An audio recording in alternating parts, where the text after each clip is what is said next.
Cutie Sweety বান্ধবীর, তো প্রত্যেকবারই ওর সাথে আমার দেখা হয়েই যায়। পরে মনে পড়লো আমরা তো রং মাখার কোনো ক্লিপই নেইনি, তাই জন্য রং মেখে নিলাম দুজনে। মানে অন্য কেউ মাখিয়েছে, অন্য আশেপাশের লোকে মাখিয়েছে, কিন্তু আমরা নিজেরা মাখিনি। তারপরে এখানে একটু রং মেখে টেখে আমরা সবাই খুব মজা করছি।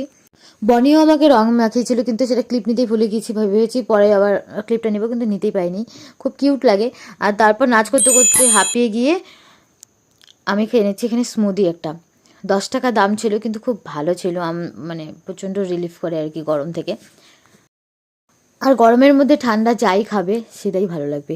বসন্ত উৎসবটা আসলে মনে হয় যেন গরমটা এসেই পড়েছে, কারণ প্রত্যেকবার বসন্ত উৎসবে প্রচণ্ড গরমের মধ্যে নাচানাচি আমরা করি, তার জন্য গরমটাকে ফিল করতে পারি।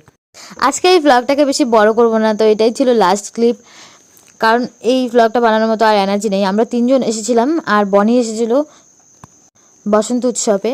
তো তোমাদের যদি ভিডিওটি ভালো লেগে থাকে তো অবশ্যই চ্যানেলটিকে সাবস্ক্রাইব, ভিডিওটিকে লাইক করবে, আর দেখা হবে নেক্সট কোনো ভ্লগে। Bye bye.